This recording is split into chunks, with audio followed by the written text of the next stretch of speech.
Get out your brooms. It's time for a sweep. The Guardians are down to 500 after getting swept by the Detroit Tigers. You get rid of the recent series against Minnesota.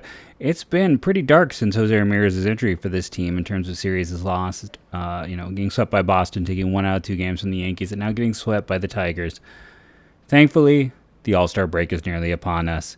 We're going to talk about today's game. We're going to talk about a new MLB Top 100 prospect list on today's episode of Locked On Guardians.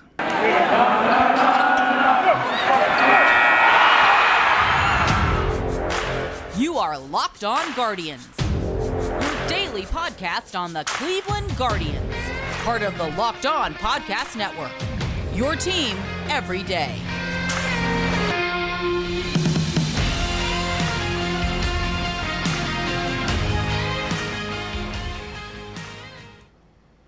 Hello everyone, welcome to Locked On Guardians. My name is Jeff Ellis. I am the host of Locked On Guardians. I have been since the inception of this show, since the very beginning, all approaching 800 episodes of it. Before that, I was a lead draft and prospect analyst for Scout and 24/7. Before that, I wrote for Indians Prospect Insider, Indians Baseball Insider, and many Cleveland fan waiting for next year. You know, if there was a website that you read about the Guardians on that wasn't one of the papers, I probably appeared on it. It's still, I will say, I want to thank you for making Locked On Guardians your first listen today and every day, wherever you get podcasts.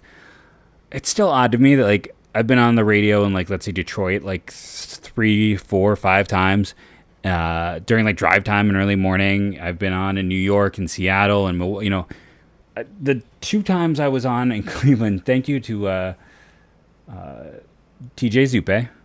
He, reached out to me. Thank you to Troy Bauhauser out in Toledo. At least that's another Ohio one. I got to, hop on and do some talking. Troy, I'm sorry I got your name wrong, last name. And then, man, was it I should know this. It's my first ever radio thing. Very kind of that gentleman. I want to say it was Mark something, and I can't think what it was. It was my first ever radio appearance was on 92.3 The Fan, when I wrote a piece at Indians Baseball Insider about, war and the additions, the excitement of Michael Bourne and Nick Swisher. So I'm going to tell a bit of a personal story, and this ties back to this season, so just give me a chance here. For the past week, we recently discovered outside a nest full of 7 rabbits. And it's been very exciting for my daughter and myself. I'm a huge animal lover. To, from a distance, kind of watch them get bigger and watch them grow. And, it's a bit of an old wives' tale. Don't touch them, the mom won't come back. When some got scared because I was cleaning something in the back, I just picked them up, dropped them in the nest, and they stayed. And mom did come back. It's been a lot of fun. It was a week of just watching them get bigger, and this was a really fun thing. And then yesterday I woke up to find the nest having been raided and viscera and 2 fully intact but no longer living bunnies just lying there that I had to clean up. And I bring this up because that's kind of that feeling of finding these things that I really enjoyed watching and following, and then just seeing them utterly get destroyed. It's how I kind of felt today watching the Guardians. I know it's a bit glib to make that change, but let me tell you, for someone who's already a little bit depressed and a little bit sad after having seen, the circle of life, as it were, watching this Guardians team the past 4 days has just been, it's been not ideal. Let's put it that way. It's definitely not what I'm going to for some enjoyment. I don't know how you could. When I was bagging on Ernie Clement, and here's the thing. So the comments on the podcast said I wasn't going too negative. EJ, if you're listening. I want to thank you for not being giving me the nicest 1-star rating ever. But with a lot of people, when I went on Clement here, they're like, he's not playing. He's playing every day. But in fairness, today he might be one of the better performers of the game. I mean, when we talk about this game, let's get into it. I mean, Franmil Reyes has hit 4 home runs since he returned. He has been where all the people telling me to cut him. And again, as I talked about yesterday, this is where I was unfair to Amed. I defended Franmil to help because he had been so good for multiple years. Amed has 2 the last 2020. You ignore it. On every level, you ignore 2020 because it was such a weird year. You get rid of 2020. He's had 2 years where he was right about league average, worth about 3-ish wins. I should have known he'd get back to it. So I was unfair to Amed. Cards on table. But Franmil is saying what I've said about him. He's getting hot. He's hitting the ball with authority.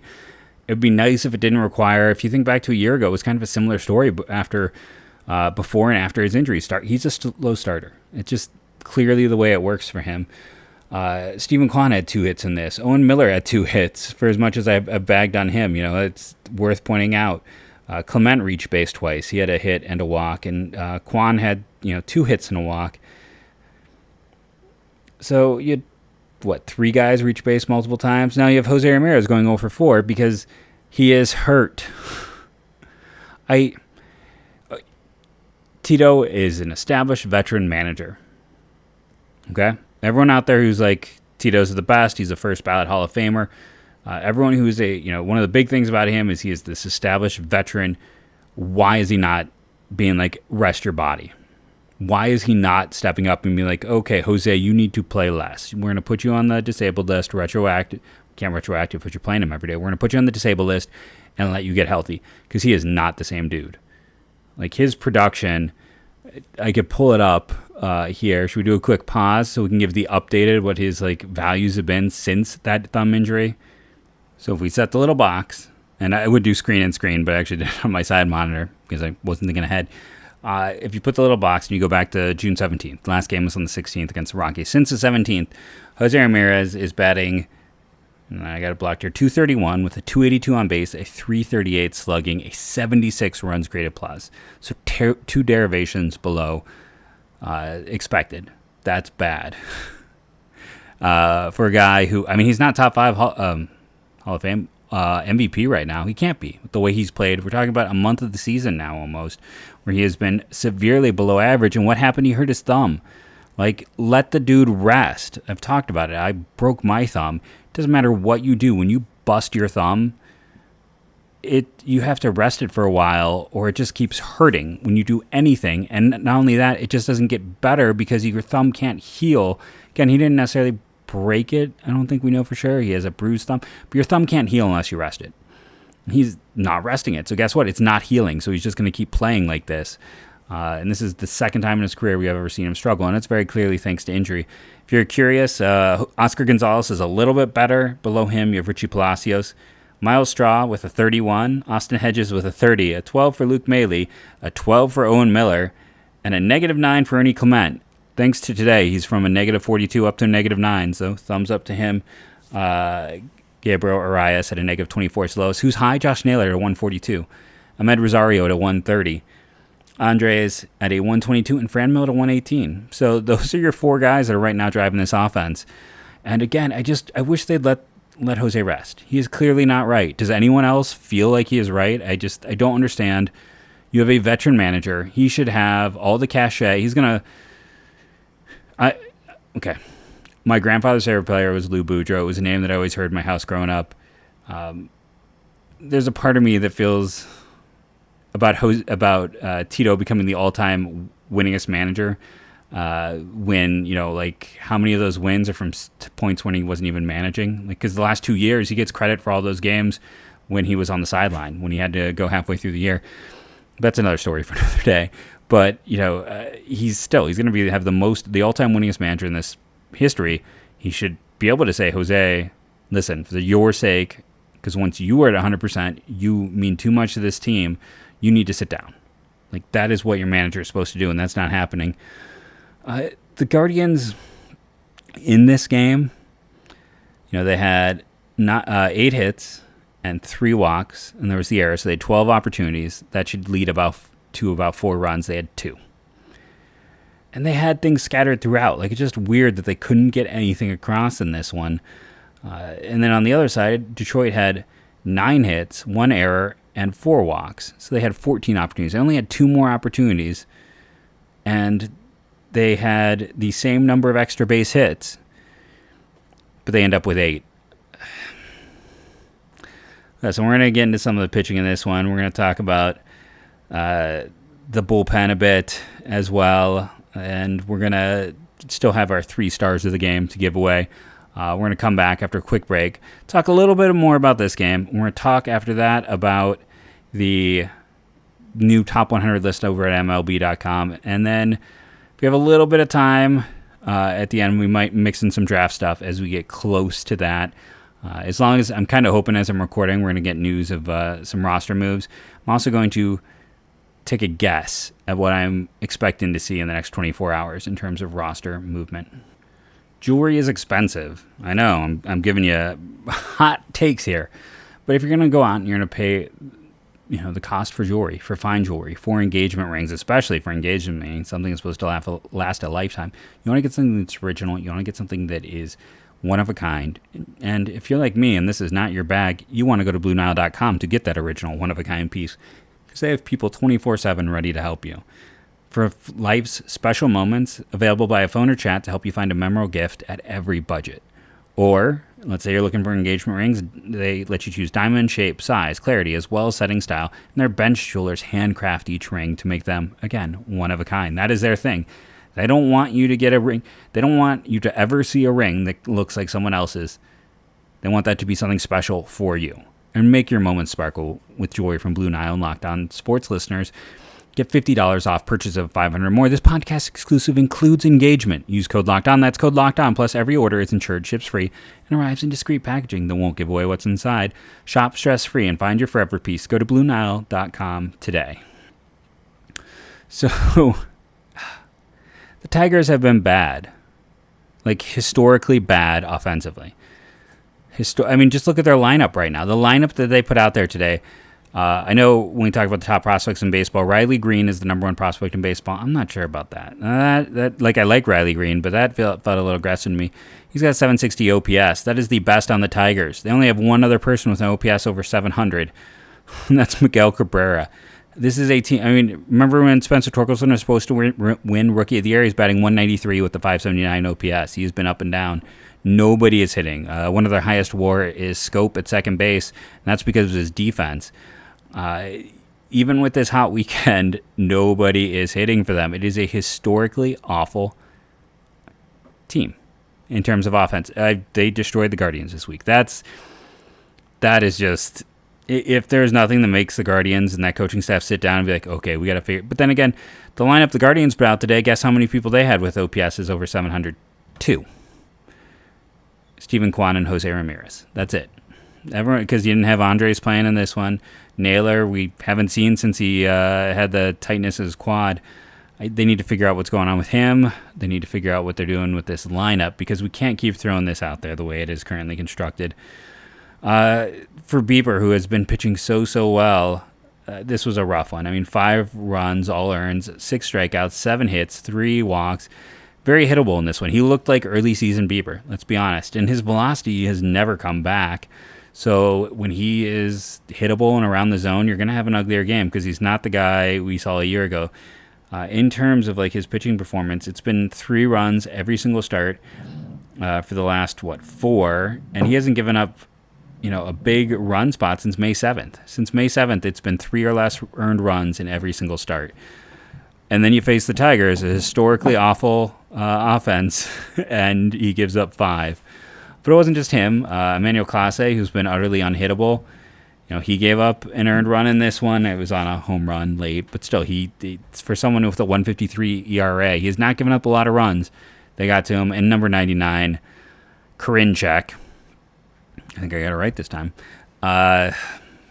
He's got an ERA over 13 now in his 2 appearances. He's not the same guy. It's just plain and simply, he is not the same guy without the sticky stuff.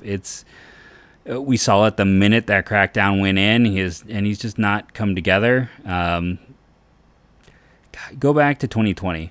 27 innings, a 2.67 ERA. I hate. Why am I going to the MLB? Does anyone else feel like the MLB site has the worst statistical page? It's you can't even read anything there. You have to go. Give me Fangraphs and Baseball Cube or Baseball Reference every day. I really like Baseball Cube. I know part of it was because for a long time it's the only way I could get college, but it's still, they got a lot of the important ones just front and center, which I like to see. Go back to that 2020 season, 17.67 strikeouts per 9. Okay, you're like, well, that was a short one. How about last year? We know the wheels came off, but a 12.69. Now, in fairness, he does have a 27K per 9 right now, but yeah, it's interesting. Well, his FIP is actually not terrible. It's a .12. It's actually pretty good. So, yeah, they're saying he's a degree of... it's also probably because it's just such a small sample. Oh, and it doesn't have today's game because that was just the one game pitch. This isn't updated. So it'll shift significantly. I don't know what you do with him. I really don't know what you do with him right now, because we saw him be legitimately one of the top relievers in baseball. And then they changed what he was doing, and he's just not the same guy. Can he rebound enough? I mean, he missed a lot. It felt like there was some work on the mental game last year. Like when he went on the long-term disabled list, it felt like, they had to rebuild his confidence to a degree and work with him. I could be completely off base. This is no inside knowledge outside of just like conversations I've had about him through the years with people in the minors, that there could have been some degree of like helping him rebuild the approach and, find a new way to be successful. It just isn't there yet. It's 2 outings. So don't send him down, please. Like, we need to see if he can be something. Because here's the thing. At the end of the year, if he still looks bad, then he's on the list to be let go. There's no reason to stick around at that point, because you've already burned, multiple years. He's getting closer to that arbitration clock. He might, I don't even know. He might be arbitration eligible at the end of this year. I should probably check that. But he's just in a situation where you have to see what you got. You have to see if he can turn back into the guy who was one of the best relievers. Finished 6th in the Rookie of the Year. He was one of the best relievers in baseball. Can he get anywhere approaching that? And if not, let's see. I mean, he's arbitration eligible at the end of this year. So you need to see if he can get there, or if it's going to be time to cut bait. Honestly, that is where they are with him. He is a player that he needs to stay up. He shouldn't be part of that up and down. That extra spot in the the extra spot in the bullpen just needs to stick with him there. He needs to get those opportunities to see what he can be. So rough game for him. Again, it felt like the second game in a row where like my reverse jinxing magic is coming on strong, right? Owen Miller and Ernie Clement actually had 2 of the better games in this one. But I think your 3 stars have to go to Franmil and Kwan for sure. Kwan, he had the error, but he also had 2 hits, 1 extra base hit, and a walk. Franmil had the home run. Pitching-wise, I mean, you're not giving it to Eli Morgan for a third of an inning, and no one else did. So, I mean, honestly, I think I give it to Owen Miller for having a multi-hit game. It's funny that in a game like this, where they struggled to score runs, only got 2 across when they should have had more, the 3 stars are all hitters. But the pitching was bad, and they dropped 4, and that now takes them back to 500. And, I mean, let's do the updated standings and see where they currently stand. I mean, I'm not going to expand out to wild card, because they're back in that now. We don't even need to talk. I mean, let's see. The Rays are 44-37, and Cleveland's 40-40. So, yeah, the Blue Jays are at 45-38 with a .542 winning percentage. So Cleveland would be chasing the Blue Jays right now. They're at 40-40. I mean, the Mariners are 41-42. They're getting close to passing Cleveland in the wild card chase. It's a situation where this is a team that, they wanted to compete, but I still think they can, and they should still be buyers. By the way, they should 100% still be buyers because of the situation of where their roster is. But in general, right now, I don't blame anyone who's frustrated. I don't blame anyone who's upset. I don't blame anyone who is having a hard time watching this baseball team. We're going to take a break, come back, talk prospects, talk about some happier future times with some of the great young players in the Cleveland Guardians system. And our last sponsor, but not our least sponsor, is BetOnlinenet. You know BetOnline. They've been with us for many a year now, and BetOnlinenet has you covered. I mean, I said today's game, you want to take the Guardians. Boy, did I look foolish. It's the first time I have failed you in one of those guarantees. Go over to BetOnline.net, your number one source for all of your betting needs and sports info. Find all the latest sports developments, league reviews, and news, including this year's NHL playoffs and Major League Baseball. Well, playoffs are over. How about this year's NHL draft? BetOnline is your continued source for all of your sports wagering information, live betting, esports, and scores. And BetOnline.net remains the best place for all of your sports, scores, podcast, news this season. BetOnline.net is the fastest and easiest way to check on all of your favorite sports and events, including MMA, boxing, and golf. Head to the website today or use your mobile device to learn more about the trends in action. BetOnline, where the game starts. So let's talk about some prospects. Before then, so what I was saying is what should happen tonight is if Josh Naylor isn't ready to play, he hasn't played for 3 games, put him on the disabled list. Okay, it's Kansas City. It's the chance to call up anyone and let them see what they can do for a bit. Same thing with Jose. Just let these guys rest. As a team, they'd have been better off having Jose on the bench for this series against Detroit. He has struggled that badly, and he doesn't even look like himself. I mean, he's swinging at things he doesn't swing at. The swing is ugly. He's a mess because his hand hurts. Just let the guy rest, please. And let's do the same thing with Naylor, and for this Kansas City series, let's just call someone up, and then retroactively, by the time, the post-All-Star break, they will be ready to go. So over here,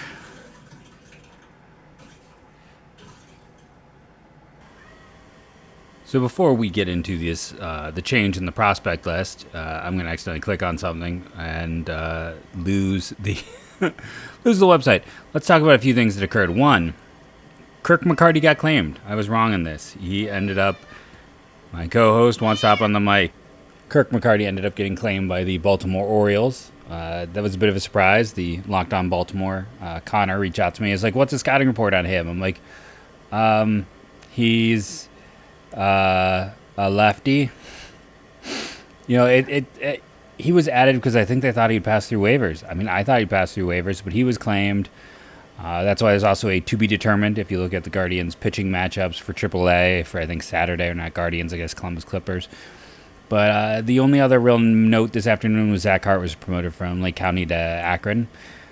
We're going to continue to see, if any other movement comes. I get it. Right now, there aren't a ton of great options for this team in terms of first base. It's not that hard of a position to play. I'm okay with trying someone out there. Or if Owen Miller is going to play while Naylor is out, then call up, I am all for calling up anyone. Like, if Naylor can't play, there's no point in having him on the roster right now. It's not a knock on him. It's just a matter of health. If he can't play, he can't play. But now let's hop over, switch gears, and talk about the top 100 list came out from MLB.com.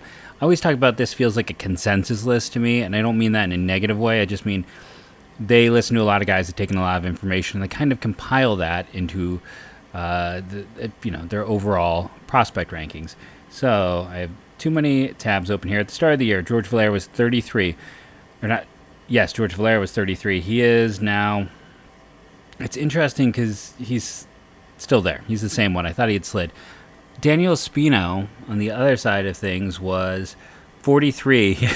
He's only pitched half the year, and they bumped him up to 11. I get he's been really good, but it seems odd to bump him up now. He hasn't pitched in forever, but yeah. So he is now the number one prospect. He's up to 11 on their midseason list. Brian Rocchio was 47. He's been on fire of late, but he struggled a little bit at the start of the year, and he plummeted down the list. He is 87, so from 47 to 87. Next up was Gabriel Arias. Gabriel Arias was 57, and Gavin Williams was 80. No, it's Baseball Prospectus. Oof, looking at the wrong list. So Rocchio was 84 before, and then now he is 87. So slight drop when typically expect guys to rise as people are graduating off. Espino went from 43 to 11. I did it wrong again. Espino went from 53 to 11. Arias was at 73, and now he is 82, so he dropped. And then you had Freeman at 88. Freeman at 88, and he stayed at 88, so he didn't move. And then jumping in, Gavin Williams is at 80. He didn't start the year on the list. And then I think that's pretty much it for the Guardians. I don't think they had anyone else really jump in there outside of those guys that we talked about. So it's that initial list plus Gavin Williams. Now, honestly, I think Nolan Jones is a better prospect than Ty Freeman. And, I've said that for a while, and I'll stand by it. I think, he wasn't listed anywhere. And again, this doesn't surprise me because he hasn't been up that long, but he is murdering baseballs. I think it is something that bears watching. It's an interesting list to go through and look at. I mentioned earlier Riley Green is the top player on the list. Jordan Walker, who I thought would have been a perfect Guardians type of pick a few years ago, and then the Cardinals picked him up right before the Guardians. He's 7th. And here's the thing. So in 2020, the Guardians went massively underslot with Carson Tucker. Well, not massively, but significantly underslot. So they could go out and add, players throughout. It was a similar strategy to when they drafted Tyler Naquin. Here's the thing, though. Carson Tucker isn't highly listed. He's not a top 10 prospect anywhere. Several guys they could have drafted who I had first round grades on, like, Austin Wells of the Yankees is in the top 50 or so. And I like Tanner Burns, but again, he's not a top 10 prospect. You have Logan Allen is the only guy from that class who's really established himself as a top 10 prospect. And I only bring this up because the hot rumor now is this idea that Ricky Tideman, I thought was another guy, very much a Guardians type of pitcher, both in his draft year and after his first year at JUCO. He's 64 already with the Toronto Blue Jays. Just to get back to it, I've heard some rumors, and again, if it's a rumor, you probably don't want to believe it with the Cleveland Guardians because they don't let anything out. They are the tightest of draft ships. But one of the hot rumors is this idea that they may go massively underslot at 16 and then come back at 37 and just keep adding talent all the way down. They did that in the Naquin class and had nothing to show for it. All those extra guys they gave that money to, nothing. Not even to the big leagues. Many of them, like Dylan Howard, worst second-round pick in franchise history. They went for a lot of ceiling, and I loved that draft at the time. Lovegrove was such an interesting pitcher, and at least he was a really good dude. So it's great for him that they got him in that regard. Kieran Lovegrove, that was it. And man, Adams, the outfielder, and then who was the other really athletic outfielder? It was rough. Let's just put it that way. In terms of how it worked. And again, the 2020 class, I got to go back and look at what my shadow draft looked like. I love Logan Allen. That was a great pick. Milan Tolentino looks really strong. P.D. Halpin, another, those two players look great. But is that a draft class where you go back and you look at, they should have just stayed where they were and taken someone with a higher value on the board? It's very conceivable. And I'm worried when you're picking 16, there's going to be someone interesting on the board. My own personal big board, I've been working on that. I finished the podcast, and I sit and I write for a bit. I've kind of laid it out through 50. So what I do is, obviously I watch, I follow, I've been doing all of these things. I go through and I write up a guy, and then I just kind of look where I put him. I slot him into where he'd be on the list. And then I write the next guy, and I have to just think, okay, where in here do I, where would I want the Guardians, essentially, because they're my team, right? So it's okay, if, for instance here, I would like Justin Crawford if he was on the board over a Dylan Beavers or Justin Campbell, but I would prefer Dylan Lesko to him or Daniel Susac. It's an interesting class because, there's a top 8, and it's about 3 to 4 interesting guys in kind of a tier 2. And then after that, it's 11 to 31 is essentially all in the same. You could sit there and argue with me, and I'd be like, I'm not going to argue about this. They're all about the same, which, again, is a little bit unfortunate if you're a Guardians fan picking at 16.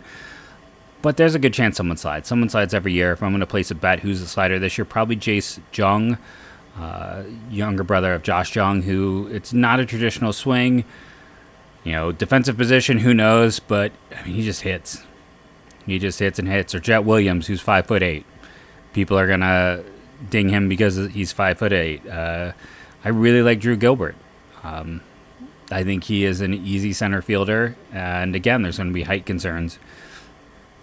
There's a lot of interesting players for the Guardians. I don't know if anyone, though, because this organization, their top 10 is so good. I don't know if anyone cracks the Guardians' top 10. To me, there is a clear top 10 right now for the Cleveland Guardians. If I'm talking about 10 guys in that system, it's Espino, Valera, Williams, Arias, Rocchio, Jones, Allen, Brennan. That gets me to 8.